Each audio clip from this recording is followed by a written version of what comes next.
కాబట్టి ఈ ఉదయకాల సమయంలో నేను మీతో చెప్పాలనుకుంటున్న విషయం ఏంటి అంటే, return to your first love. సంఘం ఎఫెసీ సంఘాన్ని గురించి మాట్లాడుతూ, నీ మొదటి ప్రేమ కొరకు నీవు తిరిగి రమ్ము అనేటువంటి మాటలు నేను మీకు ఈ యొక్క ఉదయకాల సమయంలో నేను మీకు జ్ఞాపకం చేస్తాను. 2వ అధ్యాయము 1 నుండి 7 వచనాల్లో మనం జ్ఞాపకం చేసుకుంటే, ఈ 7 సంఘాల్లో మొట్టమొదటి సంఘం ఏంటి అంటే ఎఫెసీ సంఘం. ఏ సంఘం చెప్పండి? ఎఫెసీ సంఘం.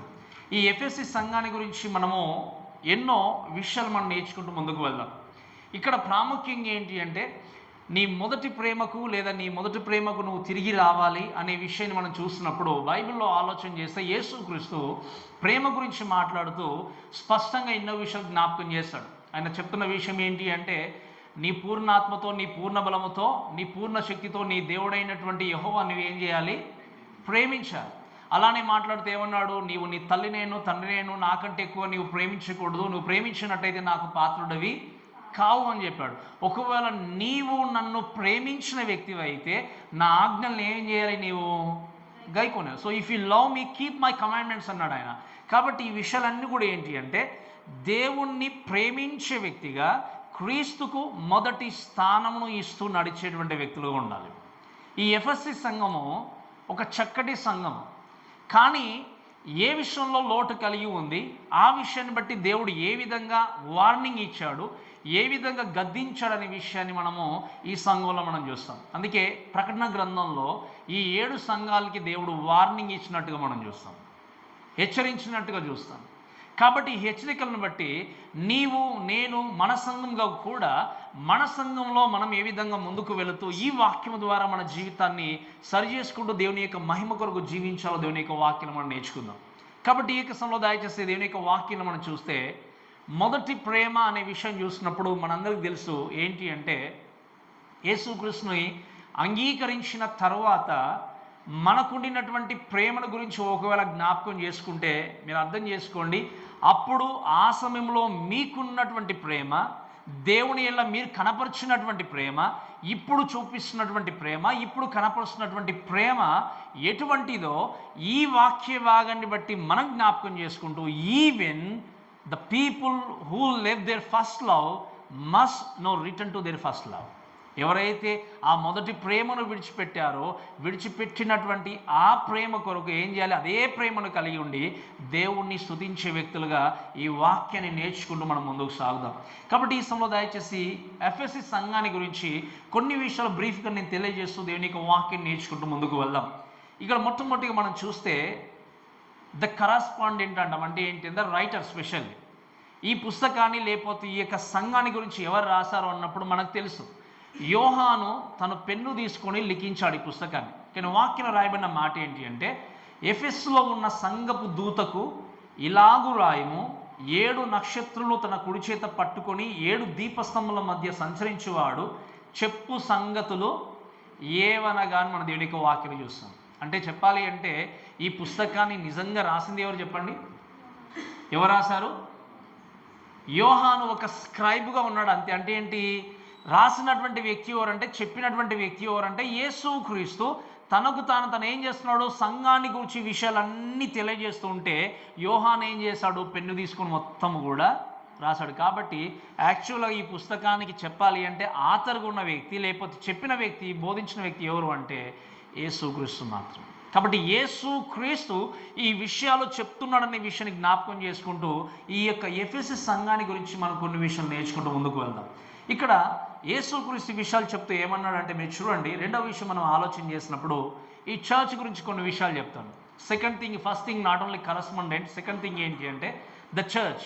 సంఘాన్ని గురించి మాట్లాడినప్పుడు ఈ సంఘం, ఎఫెసీ సంఘము ఇనిషియల్లీ మనం ఆలోచన చేస్తే అపోస్తలుడైనటువంటి పౌలు సువార్త దండయాత్రలో ముందుకు వెళ్తున్నప్పుడు ఈ సంఘాన్ని ప్రారంభించినట్టుగా మనం చూస్తాం. అయితే ఈ సంఘాన్ని ప్రారంభిస్తూ ముందుకు వెళ్తున్నప్పుడు చూసినప్పుడు ఏంటి అంటే, ప్రత్యేకంగా ఈ సంఘంలో సంఘము దృఢంగా ప్రేరణ కలిగి ముందుకు వెళ్ళడానికి అకుల ప్రిస్కిల్లా చాలా వర్క్ చేశారు. ఏ సంఘం గురించి చెప్పండి? ఎఫెసీ సంఘాన్ని గురించి. అకుల, ప్రిస్కిల, అదేవిధంగా అపోల్లోస్ వీరు ఏం చేశారు అంటే సంఘము కొరకు పాటుపడి చక్కగా ఈ సంఘాన్ని నిర్మించినటువంటి వ్యక్తులు ఉన్నారు. కాబట్టి అపోస్తలుడైనటువంటి పౌలు ఈ సంఘము కొరకు దాదాపుగా 3 సంవత్సరాలు రాత్రింబగళ్ళు ఏడ్చుకుంటూ పరిచర్య జరిగించినటువంటి వ్యక్తిగా మనం చూస్తాం. కాబట్టి ఈ సంఘం ఏంటి అంటే ఒక మంచి సంఘముగా, పేరు కలిగినటువంటి సంఘముగా ఆ కాలంలో ఉందనే విషయాన్ని మనం మర్చిపోకూడదు. ఈ ఎఫ్ఎస్సి సంఘానికి లేదా ఎఫ్ఎస్సి అనేటువంటి ప్రాంతానికి అర్థం ఏంటి అంటే కోరుకొనదగినది. It's desirable. ఏంటి చెప్పండి అర్థము? కోరుకొనదగినది. ఎందుకు కోరుకొనదగినదిగా ఉన్నదనే విషయాన్ని మనం ముందు చూస్తూ వెళ్దాం. కాబట్టి ఇక్కడ గుర్తుంచుకోవాల్సిన విషయం ఏంటి అంటే యేసుక్రీస్తు సంఘాన్ని గురించి రాశాడు. ఈ సంఘము అపోస్తలుడైనటువంటి పౌలు ప్రారంభించినప్పుడు ముందుకు సాగుచుండగా అకుల, ప్రిస్కిల, అపోల్లోస్ వీరందరూ కూడా ఏం చేశారు? సంఘాన్ని బలపరుస్తూ ముందుకు వెళ్ళారు. ఈవెన్ కొద్ది కాలము తిమోతి కూడా కాపరిగా ఉంటూ ఈ సంఘాన్ని ఏం చేశాడు చెప్పండి? బలపరిచిన వ్యక్తిగా ఉన్నాడు. సో ఈ మాటలు చూసిన తర్వాత మూడవ విషయం ఏంటి అంటే ద సిటీ. నేను బ్రీఫ్గా చెప్తున్నాను, ఎందుకంటే మనం ధ్యానించాల్సింది ఇంకా చాలా ఉంది. కాబట్టి మూడవ విషయం ఏంటి అంటే పట్టణాన్ని గురించి మనం ఆలోచన చేద్దాం. ఏ సంఘము చెప్పండి? ఈ యొక్క సంఘము ఏ సంఘము? ఎఫ్ఎస్సి సంఘము. ఎఫ్ఎస్సి అంటే ఏంటి అంటే పట్టణం పేరు ఏంటి చెప్పండి? అది ఎఫెసస్. ఈ ఎఫెసస్ అనేటువంటి పట్టణం లేకపోతే ఎఫ్ఎస్సి అనేటువంటి పట్టణము ఇప్పుడు ఉన్నటువంటి టర్కీ దేశంలో ఉండేది ఒకప్పుడు. మీకు అర్థమవుతుంది కదా?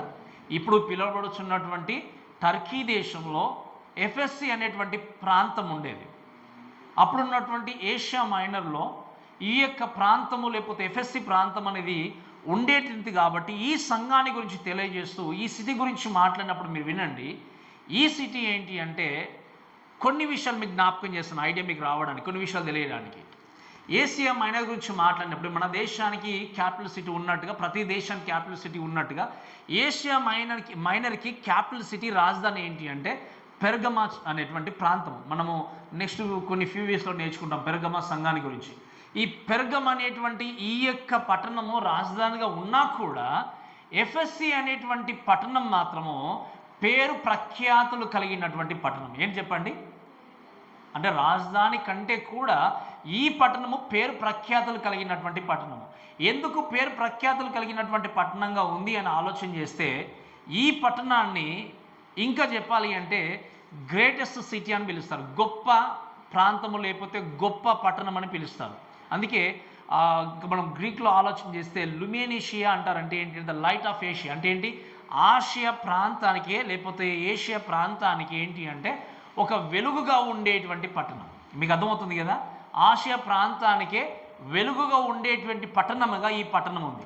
అయితే ఈ పట్టణాన్ని గురించి కొన్ని విషయాలు మనం నేర్చుకుంటూ ముందుకు వెళ్తే ఏంటి అంటే ఆ కాలంలో మీరు వినండి చాలా జాగ్రత్తగా.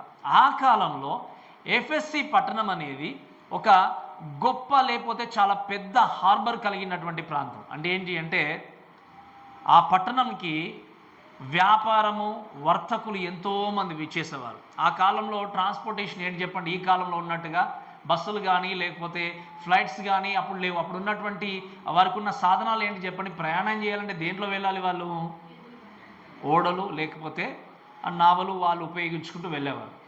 ఆ షిప్పులు వాళ్ళు వాడుతున్నప్పుడు ఇక్కడ ఈ ప్రాంతము ఒక మంచి హార్బర్గా లేకపోతే నౌకాశ్రయముగా ఏంటి అంటే ప్రఖ్యాతి చెంది ఉండేటువంటి ప్రాంతం. అంతేకాకుండా ఈ పట్టణం ఏంటి అంటే 4 రోడ్లు కూడా చక్కగా పట్టణానికి కలిసే విధంగా ఉండేవి. వాటి గురించి నేను డీటెయిల్గా చెప్పాను. కానీ నార్త్, సౌత్, ఈ విధంగా ఈస్ట్, ఈ విధంగా ఏంటి అంటే ఈ ప్రాంతాలన్నీ కూడా చక్కగా కూడా పట్టణానికి రావడానికి మార్గాలు, రహదారులు ఉండేటివి. అటువంటి పట్టణంగా ఉన్నప్పుడు వ్యాపారం, వర్తకం చేసుకోవడానికి చక్కగా ఉన్నటువంటి సిటీ. ఇంకొక విషయం ఏంటి అంటే ఈ పట్టణం ఏంటి అంటే పొలిటికల్లీ ఫ్రీగానే ఉండేటువంటి సిటీ. అంటే ఏంటి? ఇప్పుడు ఆ కాలంలో మనం చూస్తాం ఒక రాజుగా ఒక ప్రాంతాన్ని పరిపాలించేవారు. కానీ ఈ పట్టణానికి మీరు ఆలోచన చేస్తే రోమా సామ్రాజ్యపు అధికారంలో ఉన్నా కూడా ఏ రోమా సైనికులు కూడా ఈ పట్టణంలో నివాసం చేయట్లేదు. అంటే ఏంటి? వారు స్వేచ్ఛను కలిగి ఎఫిషియన్స్ ఏం చేస్తున్నారు? బ్రతుకుతున్నారు. అందుకే ఎఫ్ఎస్సి పట్టణాన్ని గురించి ఆలోచన చేసినప్పుడు ఏంటి అంటే ఎంతో స్వేచ్ఛను వాళ్ళు కలిగి ఉండి ఇంకా దేవుని యొక్క హిస్టారికల్గా ఆలోచన చేస్తే ఎన్నో రకాల ఆటలకి ఈ యొక్క ప్రాంతము పేరు ప్రఖ్యాతులు చెందినటువంటి ప్రాంతం.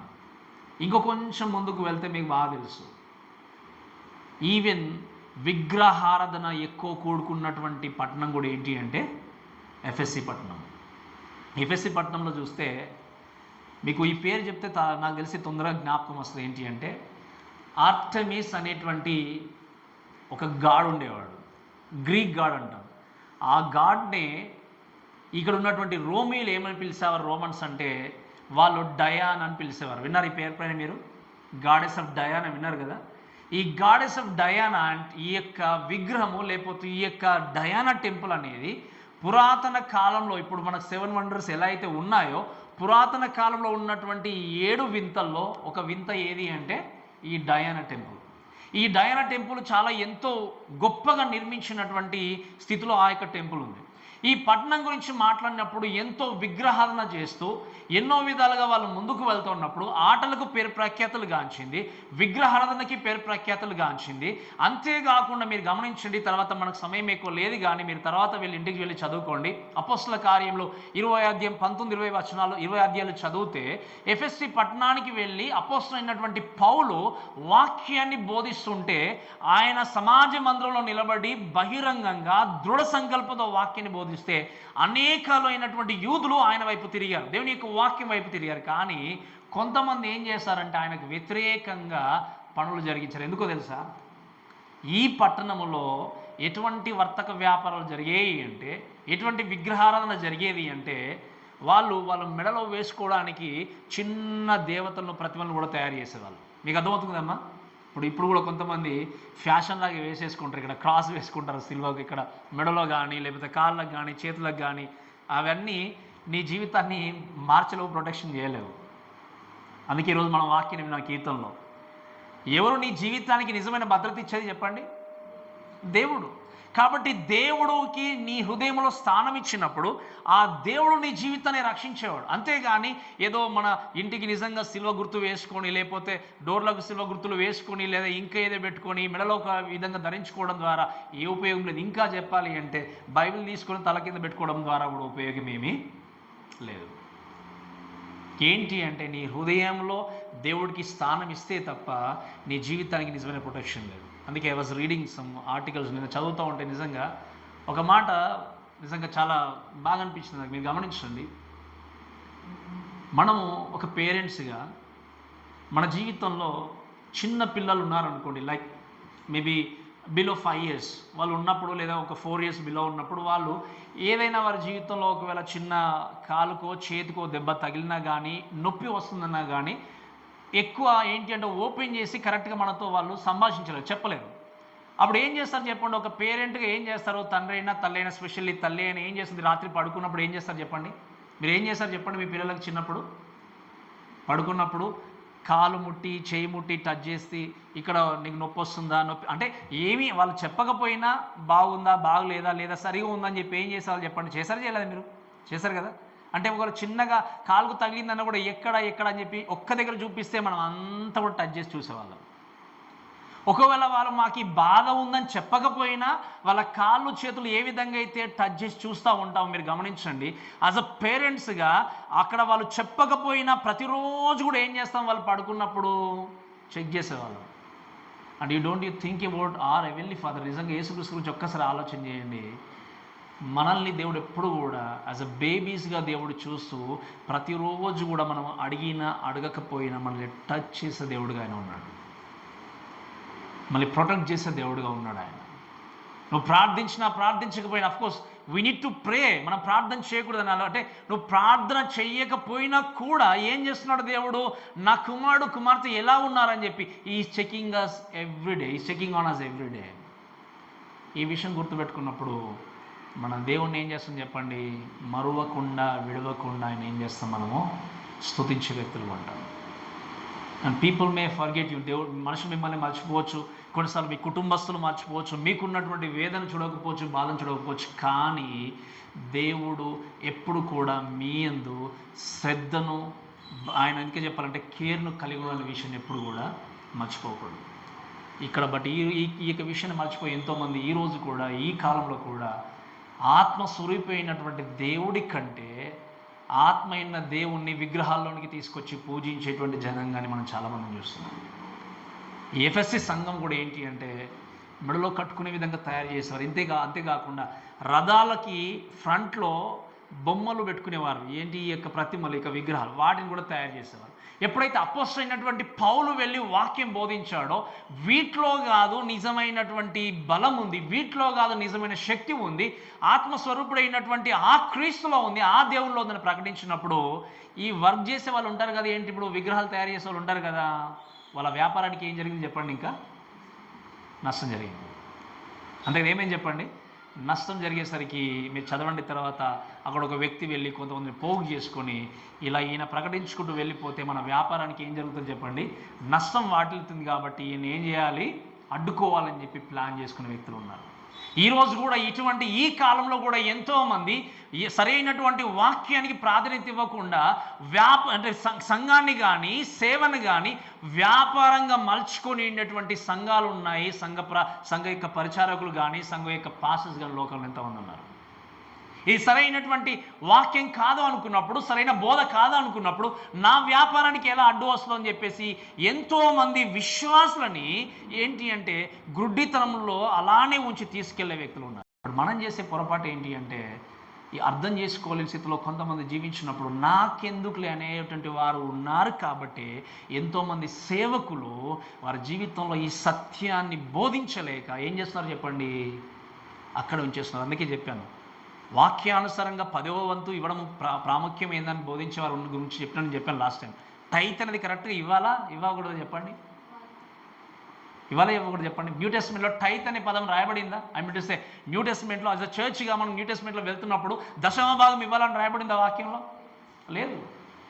మరి దశమ భాగం ఇవ్వకూడదా అని అంటే ఈరోజు దశమ భాగం గురించి బోధించేటువంటి జనంగలే. కానీ నేను చెప్పే మాట ఏంటి అంటే, దశమ భాగం అనేటువంటి పేరు కదా, వాక్యంలో ఏముంది? ఉత్సాహంగా ఇచ్చువాన్ని దేవుడు ఏం చేస్తున్నాడు? నాట్ ఓన్లీ 10%, 20 కానీ 30 కానీ 40 కానీ నీ హృదయం ప్రేరేపించిన కొలది ఏం చేయాలి? నువ్వు దేవుడికి ఇవ్వాలి. కానీ ఈరోజు రిస్ట్రిక్షన్స్ పెట్టేసి ఖచ్చితంగా నువ్వు ఇదే చేయాలని చెప్పి బోధించే సేవకులు ఎంతమంది ఉన్నారు. ఎందుకు అంటే వారిని అక్కడే ఆపేస్తారు. బట్ నిజమైన విశ్వాసులు ఈరోజు మన దేవుడు ఈ స్థితి నుండి ఇంకొక స్థితికి తీసుకొచ్చాడు. ఈరోజు నేను 10% కాదు, నేను 20 ఇవ్వాలి, 30 ఇవ్వాలి అని చెప్పి హృదయం ప్రేరేపించిన కొలది ముందుకు వస్తాం. వాక్యం ఏముంది అంటే, నీ కుడి చేతితో ఇచ్చింది నీ ఎడమ చేతికి తెలియకూడదు. ఈ విషయాన్ని పాటించే వాళ్ళు ఎంతమంది. కాబట్టి మీరు వినండి, ఇటువంటి స్థితిలో వీళ్ళు కూడా ఈ బిజినెస్ చేస్తున్నప్పుడు ఇవి కోల్పోయినప్పుడు వారి జీవితంలో ఏంటి అంటే ఇక తను అడ్డుకుంటూ ముందుకు వెళ్ళారు. కాబట్టి ఇటువంటి ట్రెడిషన్ నుండే రోమన్ క్యాథలిసిజం అనేది బయటకు వచ్చింది. వాళ్ళు హిస్టారికల్గా బయటకు రాలేదు, కానీ అడలిటరీ కలిగి లేకపోతే విగ్రహారాధన నుండి ఈ ట్రెడిషన్స్ అన్నీ తీసుకొచ్చి, అందుకే ఇప్పుడు రోమన్ క్యాథలిసిజంలో చూడండి ఈ విగ్రహారాధనలు ఈ యొక్క ఇప్పుడు ఇక్కడ చూస్తే అక్కడ లేనటువంటి ప్రతిమలు ఎక్కడ కనపడాయి మనకి. అందుకే నేను చాలా మీకు చెప్పాను ఇదివరకు, ఎంతో కొన్ని గొప్ప పెద్ద చర్చెస్లో వేరే విగ్రహాలను పెట్టుకొని అమ్మేటువంటి వ్యక్తులు నేను చూసాను. చాలా బాధేసింది నాకు. మెదక్ చర్చిలోనే వేరే హిందువుల యొక్క ఫోటోలు పెట్టి వ్యాపారం సాగిస్తున్నారు. దానికి కారణం ఏంటి చెప్పండి? సంఘానికి ఉన్న విలువ అనేది పోయింది. సంఘం అంటే నిజంగా తెలియలేదు. సంఘము దేనికి? అందుకే ఆ రోజు యేసుక్రీస్తు కొరడా తీసుకొని ఎవరిని చల్లాచెదరు చేశాడు చెప్పండి? ఎవరిని చేశాడు చెప్పండి? ఎవరిని కొట్టి పంపించాడు బయటకి? వ్యాపారాలు చేసుకున్న వ్యక్తుల్ని. ఈరోజు కేవలం ప్రతిమలను ఉంచుకొని మాత్రమే జరిగేటువంటి వ్యక్తులు ఉన్నారు. కాబట్టి మీరు వినండి, యేసు క్రీస్తు గురించి మాట్లాడినప్పుడు ఆయన యొక్క బహిరంగంగా బాహ్యంగా కనిపించే దేవుడు కాదు, నీ యొక్క హృదయంలో నివాసం చేస్తున్నటువంటి ఆత్మస్వరూపమైనటువంటి క్రీస్తు అనే విషయాన్ని మర్చిపోకూడదు. కాబట్టి మీరు గమనించండి, దేవాలయము అంటే దేవుండే స్థలము, సంఘము చర్చ్ అంటే ఏంటి అంటే ఆయన ఎక్కడైనా ఉండేటువంటి నీ హృదయంలో నివాసం చేసే దేవుడు. నువ్వు ఆయన వెతుక్కుంటూ, ఇప్పుడు వేరే మతస్థులు వెళ్ళినట్టుగా వెతుక్కుంటూ ఆ ప్రాంతానికి పరిగెత్తాల్సిన అవసరం లేదు. God is there with you. But why we need church? ఎందుకు సంఘం కావాలి మనకంటే? ఆత్మీయంగా మనల్ని మనం పురికొల్పుకుంటూ సహవాసాన్ని కలిగి ఉండడానికి మనం ఏం చేయాలి? తప్పకుండా మనము దేవుని సన్నిధికి రావాలి, దేవుణ్ణి ఆరాధించాలి, అదే గైడెన్స్ కోసం రావాలి, ఆయన ఇచ్చేటువంటి అబద్ధ బోధల నుండి విడిపింపడానికి మనం దేవుని యొక్క సన్నిధికి రావాలి. ఈ విషయాలన్నీ కూడా నేర్చుకుంటూ ముందుకు వెళ్ళాలి. కాబట్టి ఇటువంటి సిచ్యువేషన్ నుండి ఈ రోమన్ క్యాథలిసిజం అనేది బయటకు వచ్చింది. కాబట్టి ఇటువంటి పట్టణంలో వాక్యాన్ని బోధించి అటువంటి పట్టణంలో అటువంటి స్థితిలో ఈ ఎఫ్ఎస్సి సంఘం అనేది ఏం చేసింది అంటే బయటకు వచ్చింది. ఎఫ్ఎస్సి సంఘం బయటకు వచ్చిన తర్వాత, అందుకే ఎఫ్ఎస్సి సంఘానికి అపోస్తలుడైనటువంటి పౌలు ఈ క్రీస్తు శకం 50వ సంవత్సరంలో ఎఫెసీయులకు రాసిన పత్రికను రాశాడు. దాని తర్వాత 40 సంవత్సరాల తర్వాత ఎవరు రాశారు ఈ పుస్తకాన్ని చెప్పండి? యోహాను తన పెన్ను తీసుకొని మరలా అదే సంఘాన్ని ఉద్దేశించి ఏం చేస్తున్నాడు చెప్పండి? లెటర్ రాస్తున్నాడు. లెటర్ రాసిన తర్వాత let's go to next thing. Number 4 ఏంటి అంటే ద కమెండేషన్. అంటే ఏంటి అంటే దేవుడు ఆయన చెప్తున్నటువంటి విషయం ఏంటి అంటే ఈ సంఘాన్ని చూసి దేవుడు ప్రశంసించాడు, మెచ్చుకున్నాడు. ఏం చేశాడు చెప్పండి? మీరు వింటున్నారు, మా జాగ్రత్త వింటున్నారు కదా? ఈ సంఘాన్ని చూసి దేవుడు ఏం చేశాడు చెప్పండి? మెచ్చుకున్నాడు. దేన్ని చూసి మెచ్చుకున్నాడు? దేన్ని బట్టి ప్రశంసించాడు అని చూసినప్పుడు దయచేసి మనం వాక్యం చదువుదాం. మీరు చదవండి దయచేసి. 2వ వచనం చదవండి. వినండి, వాక్యం ఏముంది? నీ క్రియలను, నీ కష్టమును, నీ సహనమును నేను ఏం చేస్తాను? నేను ఎరుగుదును. సో దేవుడు దేన్ని బట్టి వీళ్ళని మెచ్చుకున్నాడు అంటే, దేవుడు వేటిని బట్టి వీరిని ప్రశంసించాడు అంటే, ఫస్ట్ థింగ్ ఏంటి అంటే దేర్ సర్వీస్. ఏం చేశారు చెప్పండి? వాళ్ళు సేవ జరిగించారు, పరిచర్య చేశారు, కష్టపడి వాళ్ళు పని జరిగించారు. వాక్యం రాయబడిన మాట ఏంటి అంటే నీ క్రియలు, నీ కష్టమును నేను ఏం చేశాను? నేను ఎరుగుదున్నాను. అందుకే వాక్యం చూస్తే ఐ నో యువర్ డీడ్స్ అని మనం దేవుని యొక్క వాక్యం చూస్తాం ఇంగ్లీష్లో అయితే. అంటే దేవుని యొక్క వాక్యంలో మనం ఆలోచన చేసి చూస్తే they were very busy for working for the lord. ఈ ఎఫెసస్ సంఘము ఆ కాలంలో దేవుని కొరకు పని జరిగించడానికి చాలా బిజీగా ఉన్నారు. ఎవరి కొరకు చెప్పండి? గట్టిగా చెప్పాలమ్మా దయచేసి. ఎవరి కొరకు? గట్టిగా చెప్పాలి, వినిపించట్లే నాకు. దేవుని కొరకు పని జరిగించడానికి వాళ్ళు బిజీగా ఉన్నారు. ఇప్పుడు మనము దేంట్లో బిజీగా ఉన్నాము? మీకు అర్థమవుతుంది కదా? దేని కొరకు దేవుడు ఎందుకు మెచ్చుకున్నాడు తెలుసా ఈ సంఘాన్ని? బికాజ్ నీ కష్టము, నీ సహనము, నీ క్రియలు నేను ఎరిగింది. ఎందుకంటే you are working hard from the beginning అన్నాడు ఆయన. నీవేం చేస్తున్నావు? కష్టపడి ఏం చేస్తున్నావు చెప్పండి? పని జరిగిస్తున్నావు. కష్టపడి ఏం చేస్తున్నావు? నీ యొక్క క్రియలను నేను ఎరుగుతాను, నీ యొక్క సహనాన్ని నేను తెలుసుకుంటాను, నీ యొక్క కష్టం నేను చూస్తాను. కాబట్టి నువ్వు కష్టపడి పని జరిగించే వ్యక్తివి. అంతేకాకుండా మీరు వినండి, యేసుక్రీస్తు వారి యొక్క కష్టాన్ని బట్టి, వారి యొక్క ఇంకా చెప్పాలంటే హార్డ్ వర్క్ను బట్టి వారిని ఏం చేస్తున్నాడు? ప్రేజ్ చేస్తున్నాడు. ఎప్పుడైనా మీరు గమనించారు? నిజంగా వినండి, మనము దేవుణ్ణి స్తుతించే విధంగా మనం చూస్తాం, కానీ సంఘాన్ని చూసి దేవుడు ఏం చేస్తున్నాడు చెప్పండి? మెచ్చుకుంటున్నాడు. ఈరోజు మన సంఘాన్ని చూసి దేవుడు ఏ విషయంలో మెచ్చుకోవాలి?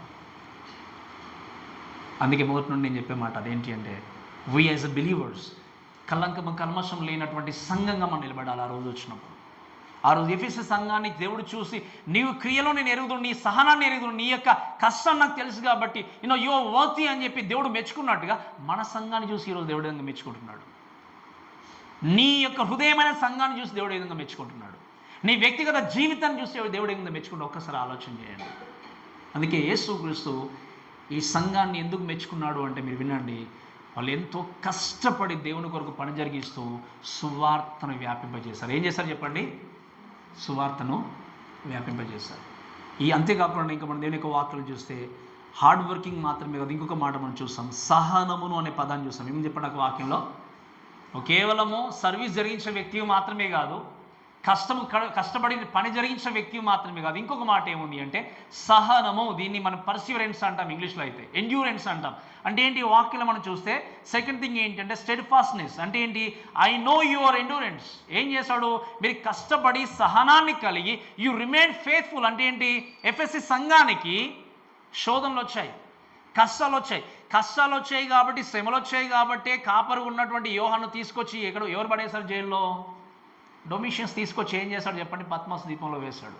సంఘానికి ఎన్ని శోధనలు వచ్చినా, ఎన్ని కష్టాలు వచ్చినా కూడా మీరు సహనంతో ఏం చేస్తారు? You remain faithful. అంటే ఏం చేస్తారు? మీరు భక్తి కలిగి నమ్మకంగా మీరు ఏం చేస్తారు అంటే మీ కష్టాల్లో సహితము దేవుని కొరకు మీరు ఏం చేస్తారు?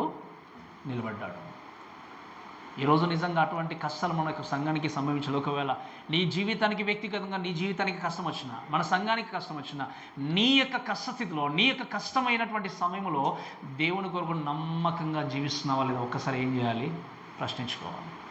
అందుకే దేవుడు ఏం చేశాడు? వీరిని చూసి ఏంటి అంటే వారి యొక్క సహనాన్ని చూసి వారు ఏం చేశాడు? దేవుడు వారిని ప్రేజ్ చేసినట్టుగా, మెచ్చుకున్నట్టుగా చూస్తాం. అందుకే వాక్యం చదువుకున్నాం మనం. మత్తయి సువార్త 5:11 ఏముంది చెప్పండి? నా నిమిత్తము జనులు మిమ్మల్ని హింసించినప్పుడు, నిందించినప్పుడు, మీ మీద అబద్ధ సాక్ష్యం కానీ చెడ్డ మాటలు ఇలా పలుకున్నప్పుడు మీరు ధన్యులు. అంటే ఈరోజు ఈ మాటలు వింటున్నటువంటి వాళ్ళు ఏం చేస్తాం కొన్నిసార్లు అంటే వీటిని డిఫరెంట్గా ఆపాదించుకుంటాం. ఎవరు మనల్ని తిట్టినా కూడా దేవుని కొరకే తిట్టారు అనుకుంటాం కొన్నిసార్లు మనల్ని. నీ వ్యక్తిగతంగా కొన్నిసార్లు నువ్వు తప్పు చేసో, వ్యక్తిగతంగా కొన్నిసార్లు దేవుడికి దూరంగా ఉండవు, ఇంకా వాళ్ళు తిట్టారు అన్ని జనులు అంటే దేవా ఇది మీ కొరకే సహిస్తున్నా అనుకుంటాం కొన్నిసార్లు. అఫ్కోర్స్ మన లాస్ట్ థర్స్డే నేర్చుకున్నాం, ఏ జెన్యూన్ బిలీవర్ ఏం చేయాలి చెప్పండి? కలహానికి దూరంగా ఉండాలి. నీ జీవితం లోపల తప్పు లేకపోయినా, నీకు నిజంగా నీ జీవితంలో నిజంగా మిస్టేక్ లేకపోయినా, if someone is really trying to provoke you, ఒకవేళ నిన్ను నిజంగా కలహంలోనికి పోరుకు ఆయన నిజంగా ఆ వ్యక్తి వచ్చి మిమ్మల్ని ప్రేరేపించినా, మనం చేయాల్సింది ఏంటి అంటే కలహానికి ఏం చేయాలి? దూరంగా ఉంది. ఎందుకంటే when you read the scripture tells you or teach you how to go through endurance, how to have a patience. ఈ వాక్యం నేర్చుకున్నప్పుడు సహనం అంటే ఏంటో మనము నేర్చుకుంటాం. ఈ సంఘానికి ఏముంది చెప్పండి? ఏం కలిగి ఉన్నారు చెప్పండి? వాళ్ళు గట్టిగా చెప్పాలి, ఏం కలిగి ఉన్నారు? సహనం కలిగి ఉన్నారు. కొన్నిసార్లు మన జీవితంలో కొంచెము బాధలు వచ్చినా, శ్రమలు వచ్చినా ఇంకా సహనం కోల్పోతాం మనం. ఇంకా చెప్పాలంటే టెంపర్ అనేది ఇంకా లూజ్ అయిపోతుంది. కొంతమంది వాళ్ళు వదిలేసుకొని వాళ్ళు మాట్లాడే విధానం కానీ, మాట్లాడే పద్ధతి కానీ, యూజ్ చేసేటువంటి వర్డ్స్ కానీ అన్ని జనుల కంటే ఘోరంగా వాడేవారు ఉంటారు. అలా వాడుతున్నారు, అలా చేస్తున్నారు అంటే నీ జీవితంలో ఇంకా క్రీస్తు యొక్క ప్రేమను సరిగా గుర్తెరగలేదు అన్నట్టు. యేసుక్రీస్తు ఈ సంఘాన్ని చూసి ఏం చేస్తాడు చెప్పండి? You remain faithful inspired of your sufferings and struggles అని చెప్పి ఆ యొక్క సంఘాన్ని మెచ్చుకున్నట్టు చూస్తాం. అంతేకాకుండా ఇంకొక మాట చదువు చూడండి, దయచేసి చదవండి. అది రెండవ వచనము, నీ క్రియలో నీ కష్టమును నీ సహనం నేను. అంతేకాకుండా ఏమన్నా చెప్పండి?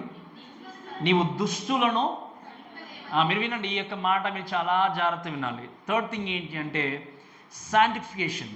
I know you cannot endure evil men. ఏమన్నాడు చెప్పండి? నీవు దుష్టులను సహింపలేవు అని దేవుని యొక్క వాక్యం చూస్తుంటున్నాం. దుష్టులను సహింపలేవు అన్నప్పుడు మీరు గమనించండి, it's talks about church discipline.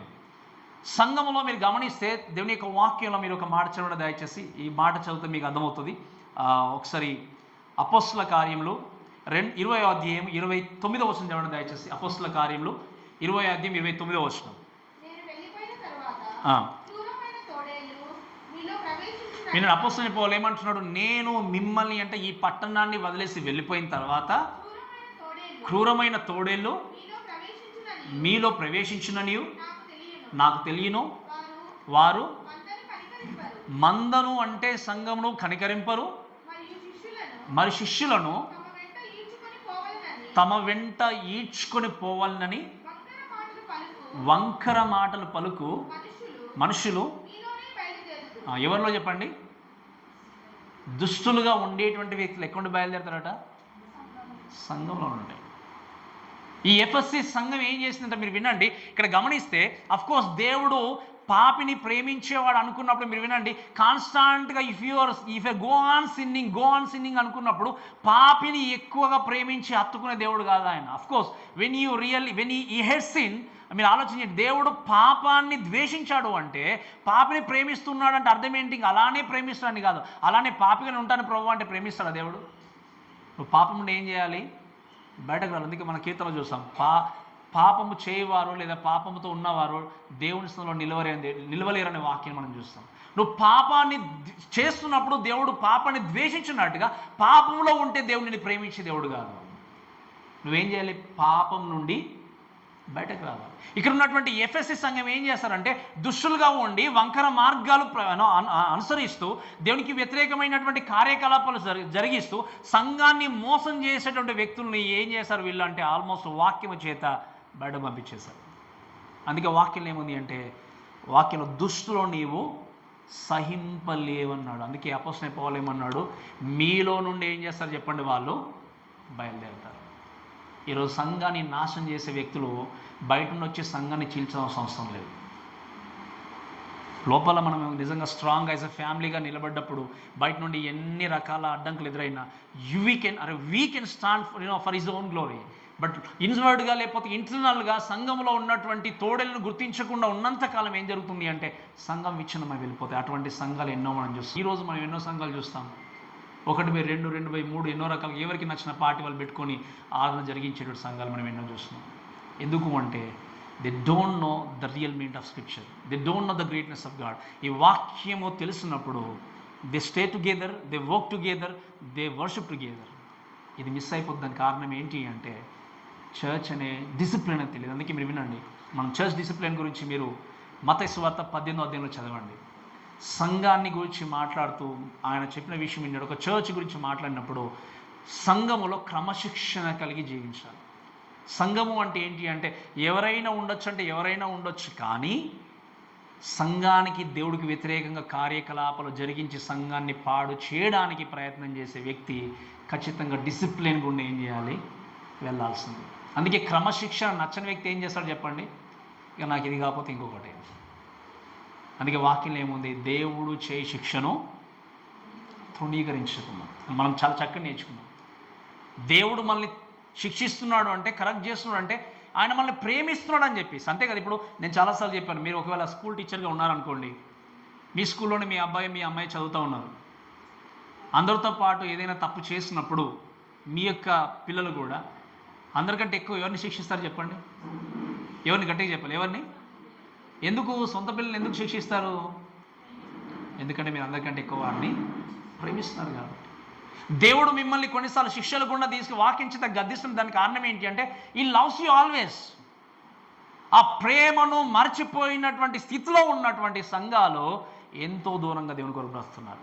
కనుక దేవుని యొక్క వాక్యలో చూస్తే వీళ్ళు ఏం చేస్తారంటే, డిసిప్లిన్ కలిగి ఉండి ఈవిల్ మ్యాన్ బయటకు పంపించే స్థితిలో ఉండి ఇంకేం చేస్తారు చెప్పండి, దేర్ హేటెడ్ of evil man cause them to keep evil men out. వాళ్ళు ఏం చేస్తారు, ఆ యొక్క దుష్టత్వాన్ని సహించలేరు కాబట్టి దుష్టత్వాన్ని కొనసాగించే వ్యక్తులు ఎప్పటికి కూడా సంఘములో నిలవలేరు. పాపం చేసే వ్యక్తులు పరిశుద్ధత కలిగి ఎప్పుడు కూడా జీవించలేరు.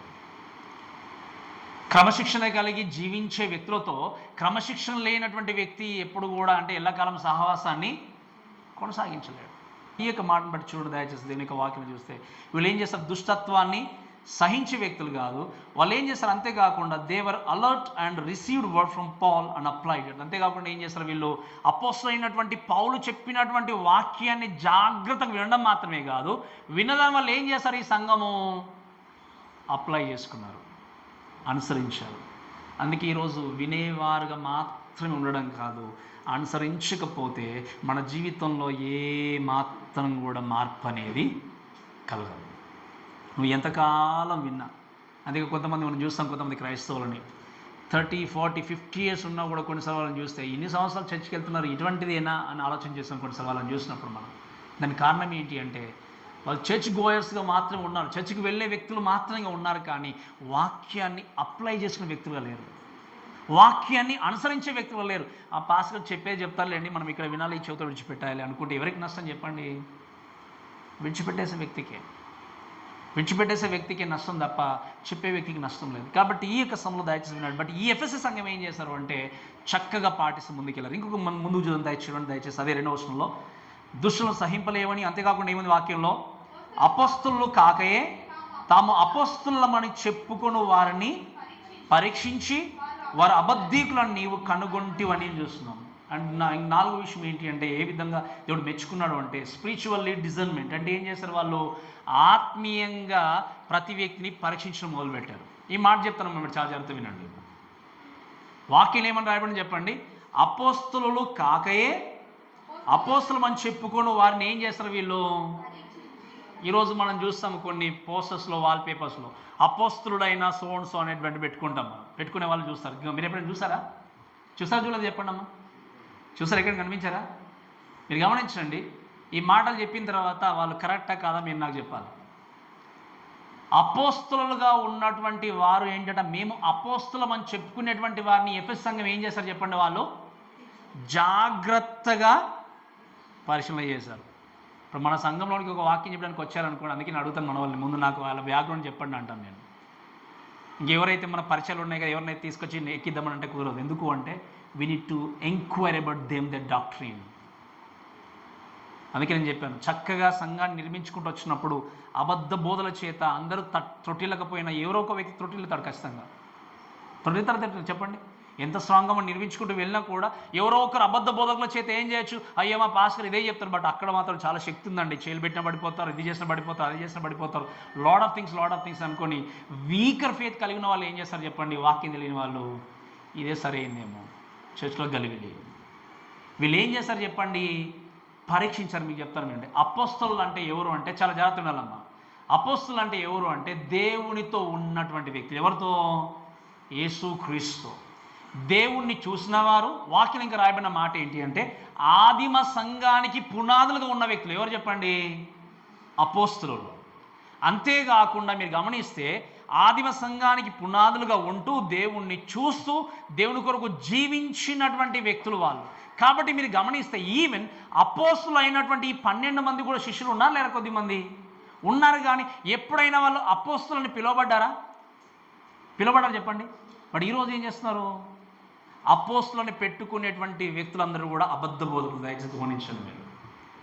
అపోస్తులను పెట్టుకునే వారందరూ కూడా అబద్ధ బోధకులు. వాక్యంలో జాగ్రత్త వినాల్సింది ఏంటి అంటే అపోస్తులు ఎవరు అంటే కేవలం 12 మంది శిష్యులు మాత్రమే. అది కూడా అపోస్తలుడైన పౌలు ఎందుకు పిలువబడ్డాడు అంటే యేసుక్రీస్తును చూసి ఆ కాలంలో బ్రతికిన వ్యక్తి ఉన్నాడు కాబట్టి ఆయన పిలువబడ్డాడు. కానీ వారు తప్ప ఇంక ఎవరు కూడా లోకంలో అపోస్తులు ఇప్పుడు లేరు. కానీ మనం ఆయన చూస్తాం అపోస్తలులో కూడా ఈయన మంచి చాలా టీవీలో కనిపిస్తాడు కదా, ఈయన ఎక్కువ మంది పిలుచుకుంటారు కదా ఈయన చర్చెస్కి. చాలా సంఘాలు కానీ ఎక్కడ చూసినా ఆయన పోస్టర్స్ వాల్పేపర్సే. పాస్కర్ ఎన్నో చెప్తారులే మనకేంటి అని కనిపిస్తుంది, మాకేంది అనుకుంటాం. You're intentionally inviting the wrong doctrine in your lives. నీ జీవితంలో అందుకే నన్ను మనిషిని చూసి కాదు వెళ్ళాల్సింది, ఆయన బోధించే వాక్యాన్ని చూసి.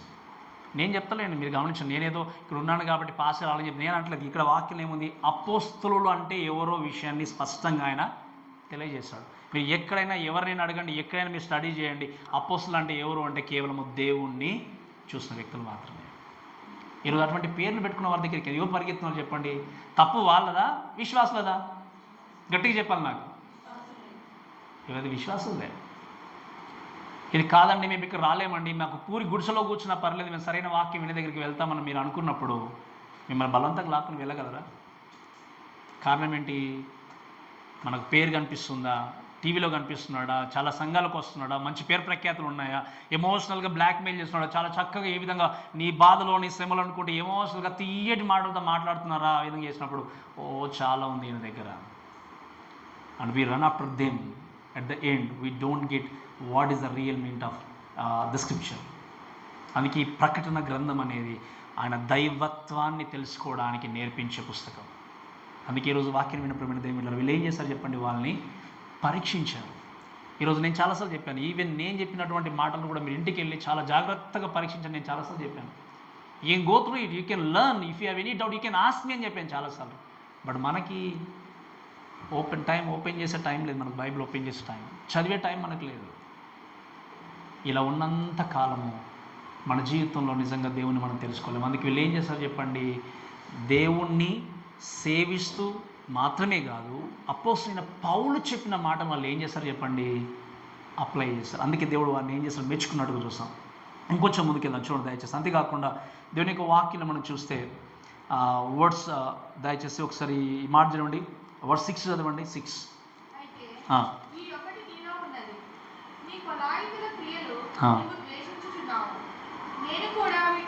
ఇంకొక మాటను బట్టి ఆయన మెచ్చుకుంటున్నాడు. ఇట్స్ ఏంటి అంటే సపరేషన్. ద లాస్ట్ థింగ్ ఏంటంటే సపరేషన్ గురించి మాట్లాడినప్పుడు they hate the deeds of Nicolaitans. And Nicolaite అంటే ఏంటంటే నికోలాయితులు అనేటువంటి మాట మనకు చక్క తెలుగులో రాయబడింది. నికోలాయితులు అంటే ఏంటి అంటే ఈ మాటకు అర్థం ఏంటి అంటే క్వాంకర్ ఆఫ్ ద పీపుల్ అంటే ఏంటి? ప్రజల్ని ఆక్రమించుకునేటువంటి వ్యక్తి అని. ఈ విషయం చూసినప్పుడు మీరు వినండి, ఈ నికోలాయితుల బోధలు అనుకుంటే అర్థం ఏంటి అంటే మనము దేవుచిత్తం అయితే నెక్స్ట్ సండేస్లో మనం నేర్చుకుంటాం. వాటి గురించి క్లియర్గా దయచేసి ఒక మాట చదవండి. మనము 2వ అధ్యాయము 14వ వచనం చదవండి.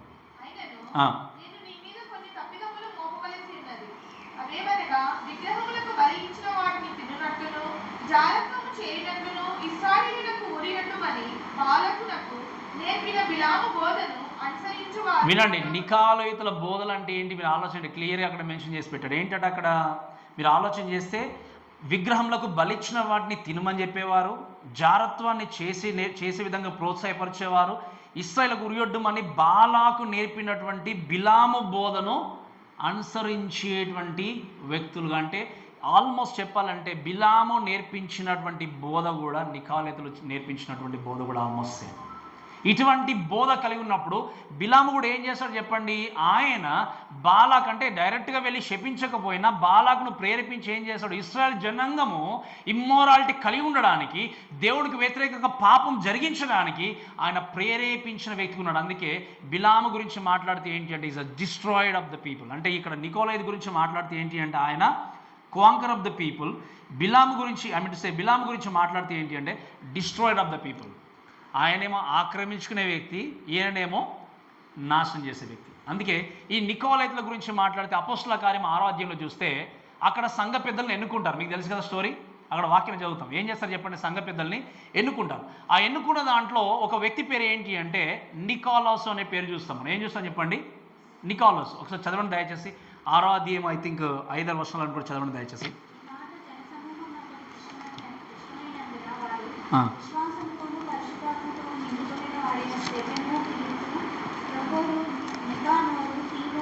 ఏంటంటే నికాలోసు అనేటువంటి పేరు మనం చూస్తున్నాం.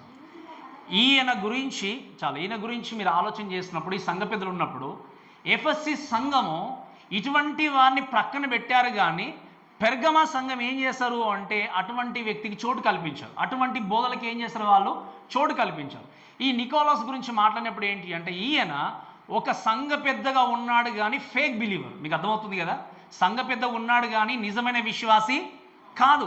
నిజమైన విశ్వాసి కాకుండా రాంగ్ టీచింగ్స్ నేర్పిస్తూ ఇదంతా ఏం చేస్తాడు. ఈయన గురించి ఆ చర్చ్ ఫాదర్ అయినటువంటి ఎరేనస్, ఈ పేరు మీరు వినొచ్చు, ఎరేనస్ అనేటువంటి ఈ వ్యక్తి నికోలద్ గురించి మాట్లాడితే ఏం చెప్పాడంటే ఈ was a fake believer, who trying to move away people from the lord Jesus Christ అని చెప్పేసి చక్కగా పుస్తకంలో రాసి పెట్టాడు ఆయన. అంటే ఈయన ఏం చేశాడు, విశ్వాసిగా సంఘంలో ఉన్నాడు, సంఘ పెద్దగా సంఘంలో కొనసాగుతున్నాడు, కానీ సంఘాన్ని మాత్రం ఏం చేశాడు చెప్పండి, దేవునికి దూరం చేశాడు. కాబట్టి ఇటువంటి బోధనను కూడా నువ్వేం చేశావు, సహించలేవు, నువ్వు ద్వేషించావు, నువ్వు ప్రక్కన పెట్టావు. కాబట్టి అందుని బట్టి నేను ఏం చేస్తున్నాను, నిన్ను మెచ్చుకుంటున్నానని చెప్పి దేవుడు వారిని నిజంగా ప్రశంసించినట్టుగా చూస్తాం.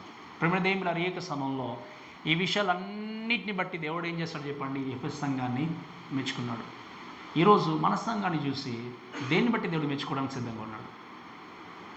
వ్యక్తిగతంగా ఈ విషయాలన్నీ కూడా ఆలోచన చేసినప్పుడు ప్రభా ఈ ఫలానా ఈ విషయంలో నేను నిజంగా మీరు నన్ను మెచ్చుకోదగిన వ్యక్తిగా ఉన్నానని స్థితిలో నీ ఒక్కసారి ఆలోచన చేస్తూ ఒకవేళ ఎక్కడ పడిపోతున్నావో, ఎక్కడ నిజంగా నీ జీవితాన్ని సరి చేసుకోవాలో దాన్ని సరి చేసుకుంటూ ముందుకు వెళ్ళాలి.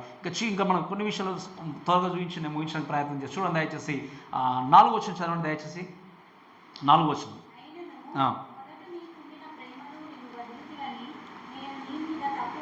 వినండి, ఇక్కడ వరకు అంత బాగానే ఉంది. ఇట్స్ అ కమెండేషన్, ప్రశంసించుకుంటూ వచ్చాడు దేవుడు, అంత బాగా. So it was a beautiful church, it was a faithful church, అన్నీ బాగున్నాయి. కానీ అండ్ ద 5th థింగ్ ఏంటి అంటే ద కన్సర్న్. కానీ ఒకటి శ్రద్ధ చూపించాల్సింది లేదా దేవుడు ఆందోళన చెందాల్సిన పని లేదా విషయం ఏంటి అంటే వాక్యం ఏమని రాయబడింది అంటే ఆయనను అంటే ఏంటి, ఇవన్నీ కూడా నువ్వు చేసావు కానీ ఈవెన్ 3వ వచనంలో కూడా సహనాన్ని కలిగి నామనిమిత్తము అలియకుండా పరిగెత్తినా కూడా 4వ వచనానికి వచ్చేసరికి ఏమని రాయబడింది అంటే ఆయనను మొదట నీకుండిన ప్రేమ నువ్వేం చేసావు, వదిలితివి, నేను నీ మీద తప్పు ఒకటి మోపవలసి ఉంది అని దేవుని యొక్క వాక్యం చూస్తాం. ఇక్కడ వినండి, మొదట ఆ యొక్క సంఘం కలిగి ఉన్నటువంటి ప్రేమను వాళ్ళు ఏం చేశారు చెప్పండి, విడిచిపెట్టారు. First generation of the church చక్కగా ముందుకు వెళ్ళినా కూడా వచ్చినటువంటి జనరేషన్ ఆ ప్రేమను అర్థం చేసుకోకుండా ముందుకు వెళ్తున్నారంటే అర్థం ఏంటి అంటే మొదటి ప్రేమను విడిచిపెట్టేశారంటే అర్థం ఏంటి చెప్పండి. కలిగి ఉన్న ప్రేమ రాంగ్ అయినా ఉండాలి, లేదా ఆ ప్రేమను అంటే ప్రేమించే వ్యక్తి స్థానంలో ఇంకొకటైనా ఉండాలి. నేను చెప్పిన మీకు అర్థమైందమ్మా చాలా జాగ్రత్తగా. ప్రేమను వదిలేవని దేవుడు నిజంగా నేరం మోపాడంటే వాళ్ళు ప్రేమ చూపిస్తున్న ప్రేమ ఫేక్ లవ్ అయిన ఉండాలి. రెండవది ఏంటి అంటే ఆయన ప్రేమించే వ్యక్తి స్థానంలో ఇంకో ఆయన పెట్టుకోవాలి. ఈరోజు కూడా నేను ప్రేమిస్తున్నాను ప్రభు అని చెప్పుకుంటూ వెళ్ళినా కూడా మొదటి ప్రేమను ఒకవేళ నువ్వు దేవుని దగ్గరకు వచ్చినప్పుడు, రక్షింపబడినప్పుడు, దేవుని సన్నిధికి నిజంగా ప్రారంభంలో వచ్చినప్పుడు ఎంత ఆసక్తితో పరిగెత్తుకుంటూ వచ్చావో, ఎంత ఆసక్తితో ప్రార్థన చేశావో, ఎంత కన్నీరు విడుస్తూ ప్రభా మీరు తప్ప నాకు లోకంలో ఎవరు లేరని ఎంత పరిగెత్తుకుంటూ వచ్చావో, ఎంత చక్కగా మందిరంలో వాడబడ్డావో, ఎంత చక్కగా దేవుని కొరకు జీవించావో, అటువంటి ప్రేమను, అటువంటి ఆశను, అటువంటి నిజంగా అటువంటి కన్సర్న్ కానీ ఈరోజు నువ్వు కలిగి ఉన్నావు ఒక్కసారి ఆలోచన చేయండి. అందుకే నేను చాలాసార్లు చెప్తాను, when you comes to the church in the beginning you know only little bit about scripture, కొంచెం నీకు తెలిసింది. ఇప్పుడు వాక్యం నేర్చుకుంటూ వెళ్ళిన తర్వాత వాక్యము నేర్చుకున్న కొలది నువ్వు దేవుణ్ణి ప్రేమించే ప్రేమ విధానంలో ఎక్కువ ఉండాలి, దేవుని కొరకు పనిచేసే విధానం ఎక్కువ ఉండాలి, దేవుని కొరకు జీవించే విధానం ఎక్కువ ఉండాలి. కానీ నువ్వేం చేస్తున్నావు చెప్పండి. చాలామంది మొట్టమొదటిగా ఉన్నటువంటి కన్సర్న్, మొట్టమొదటిగా ఉన్నటువంటి ప్రేమ విడిచిపెట్టేశారు, ఎక్కడ విడిచిపెట్టేశారు. ఈ సంఘాన్ని గురించి మాట్లాడతాను. నువ్వు అన్ని విషయాల్లో బాగున్నావు, కానీ నువ్వేం చేసావు చెప్పండి. నీకున్న ఫస్ట్ లవ్, లేకపోతే మొదటి ప్రేమను ఏం చేసావు? నువ్వు విడిచిపెట్టేస్తావు. ఈరోజు మీ జీవితాల్లో ఎంతమంది మీ మొదటి ప్రేమను ఏ విధంగా అయితే దేవునితో మీ జీవితాన్ని కట్టుకుంటూ వచ్చారో, ఏ విధంగా దేవునితో మీ జీవితాన్ని నిర్మించుకుంటూ వచ్చారో, ఆ యొక్క ఆతృత కానీ, ఆ యొక్క శ్రద్ధ కానీ, ఆ యొక్క ఆశ కానీ మీ జీవితంలో సన్నగిల్లిపోయింది అంటే అర్థం ఏంటంటే మీరు దేవునితో కలిగి ఉన్న మీ మొదటి ప్రేమను ఏం చేస్తారు? మీరు విడిచిపెట్టేశారు. ఈ సంఘం ద్వారా దేవుని నేర్పిస్తున్న మాట ఏంటి అంటే ఆ మొదటి ప్రేమ విషయంలో నువ్వు రిప్లేస్ చేసుకోకుండా వర్స్ 5 చదువుతుంది చూడండి. వర్స్ 5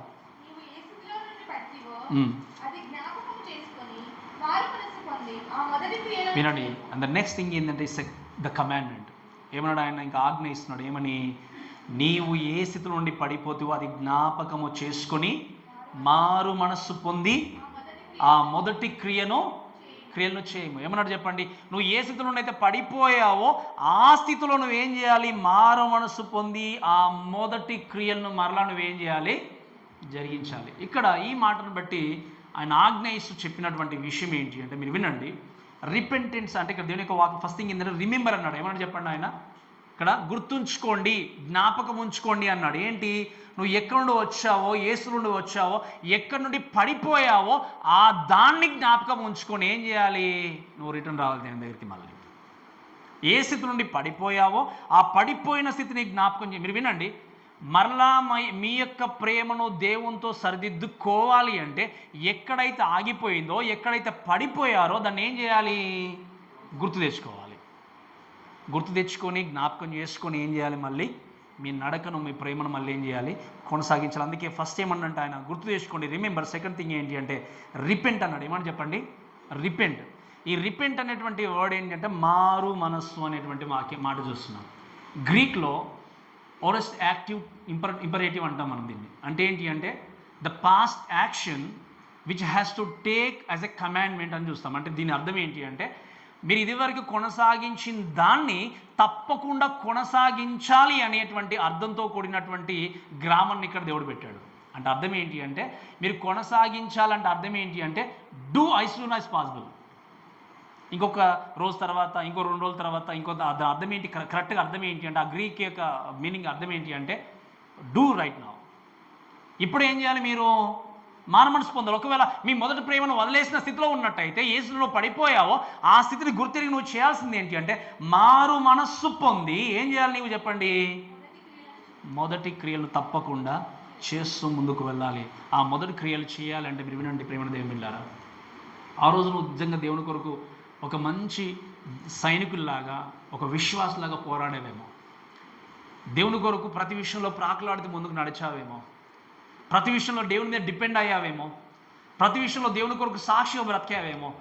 ఆ విషయంలో నువ్వు ఒకవేళ వెనుకకు వెళ్ళినట్టయితే this a right time to kneel down yourself and pray to God, Lord please help me out and please help me to lead with that love which I left over there అని నువ్వేం చేయాలి? తప్పకుండా దేవుని స్థలంలో ప్రార్థించాలి. నేను ప్రభా విడిచిపెట్టినటువంటి ఆ మొదటి ప్రేమను నేను మరలా కలిగి ఉండి ఆ క్రియలు జరిగించడానికి నాకు సహాయం చేయండి అని చెప్పేసి మోకాళ్ళు వేసి తప్పకుండా ఏం చేయాలి? ప్రార్థించాలి. ఒక్కసారి మీరు ఆలోచన చేయండి. నిజంగా మీరు ప్రారంభంలో కలిగి ఉన్నటువంటి ఆ స్థితిలోనే ఉన్నారా? ప్రారంభంలో జీవించినటువంటి జీవితాన్ని కొనసాగిస్తున్నారా? ప్రారంభంలో దేవుడు నిజంగా ఆదివారం వచ్చింది అంటే మనకు 9 గంటలకు చర్చ్ అంటే నిజంగా ఒక 10 నిమిషాలు ముందే ఉండాలి కాబట్టి పరిగెత్తుకొని బైబిల్ పట్టుకొని చేత పట్టుకొని వచ్చిన రోజులు ఇక్కడ వెళ్ళిపోయాయి. సంఘానికి వెళ్ళి నిజంగా పాట పాడాలి, నేను ఆరాధన చేయాలన్నటువంటి ఆసక్తి ఎక్కడ వెళ్ళిపోయింది? మీరు అనుకోవచ్చు ఇప్పుడున్న సంఘాలు, ఇప్పుడున్న ప్రసంగాలు అన్నీ అలా ఉన్నాయి నువ్వు అనుకుంటున్నావు. కానీ గమనించండి, అప్పుడు నువ్వు నమ్ముకున్న దేవుడు, ఇప్పుడు నువ్వు స్తుతిస్తున్న దేవుడు ఒక్కడే. ఆయన మారలేదు. ఎవరు మారారు చెప్పండి? మనుషులు మారారు, దేవుడు మారలేదు. ఆయన అప్పుడు ఏ విధంగా నేను ప్రేమిస్తున్నాడో ఇప్పుడు కూడా అలానే ప్రేమిస్తున్నాడు దేవుడు. కానీ నీవు పరిస్థితులను బట్టి పక్కవారిని చూసి ఓకే వీళ్ళే సమయానికి రావట్లేదేమో, వీళ్ళే సరిగా ఆరాధించలేమో, వీరికి సరిగా ప్రార్థన చేయట్లేదేమో అని చెప్పి పక్కవారిని చూసి ఒకవేళ పడిపోయే స్థితిలో ఉన్నావేమో. బహు జాగ్రత్త వహించండి. నీ మొదటి ప్రేమ, నీ మొదటి క్రియలు మళ్ళీ ఏం చేయాలి? చెయ్యాలి. నువ్వు మారు మనస్సు పొందండి అని చెప్పి దేవుడు చెప్పాడు. చెప్పేమన్నాడు? You should repeat yourself. ఆ మొదటి క్రియలు తప్పకుండా చేయాలి. చేయకపోతే వాక్యం నుండి do the deeds you did at the first అని చెప్పి దేవుని యొక్క వాక్యం చూస్తుంటున్నాం. మీరు అనుకోవచ్చు పాస్గా ప్రసంగం చేస్తాం, మేము వింటాంలే, ఇవన్నీ వాక్యం ఉన్నాయి అని అనుకోవచ్చు. కానీ దాని కింద మెన్షన్ చేయబడిన వర్డ్ ఏంటో తెలుసా? చదవండి దయచేసి. ఇంకా అట్లు చేసి నీవు మారు మనసు పొందితేనే సరి, లేని ఎడలా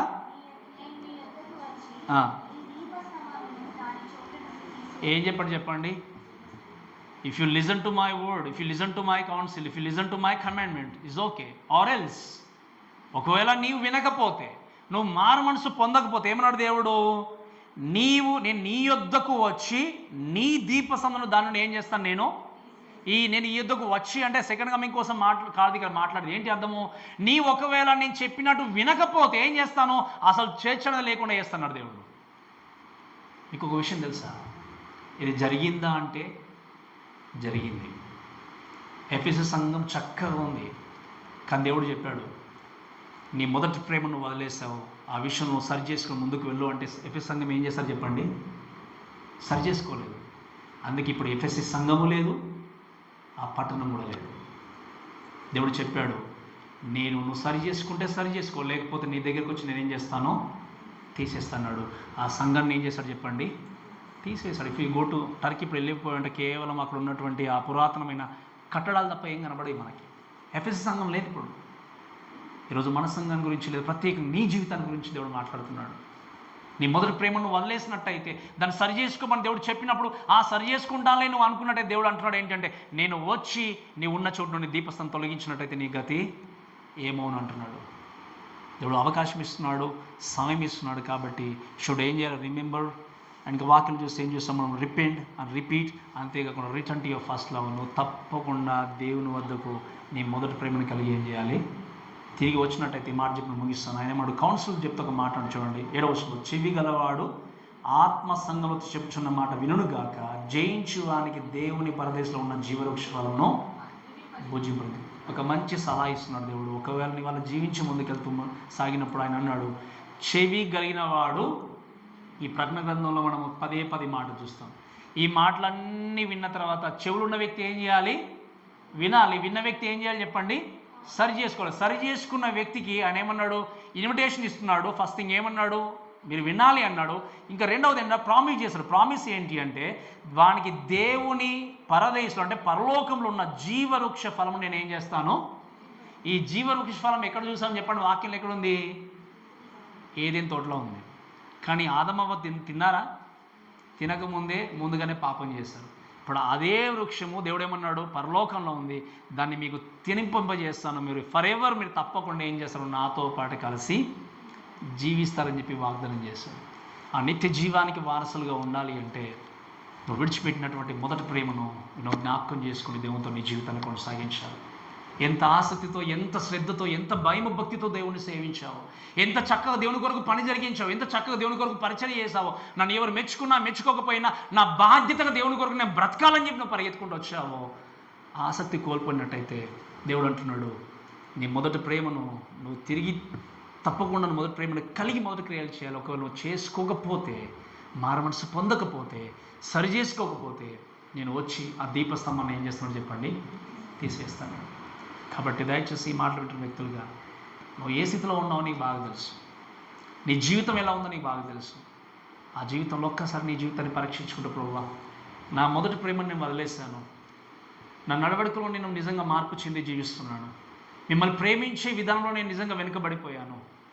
నన్ను ప్రభ పరిపూర్ణంగా మరొక్కసారి మారుస్తూ ఆ మొదటి క్రియలు చేసే విధంగా నన్ను ప్రభ మీరు పురికొల్పి ముందుకు నడిపించండి. నేను మీ కొరకు జీవించే విధిగా నన్ను నడిపించండి ప్రభు అని మారు మనసు పొందితేనే సరి, లేకపోతే ఆయన ఇచ్చే శిక్ష నుండి మనం ఎవరు కూడా తప్పించుకోవాలి. కాబట్టి ఎఫెసు సంఘం ద్వారా నేర్పించిన మాటను బట్టి మన జీవితాన్ని సరి చేసుకుంటూ ఆ మొదటి ప్రేమను కలిగి ఉండి దేవునితో మన జీవితాన్ని నిర్మించుకుంటూ ముందుకు వెళ్దాం. కాబట్టి ఈ మాటలు మన దేవుడు దీవించి ఆశీర్వదించును గాక. ఆమేన్.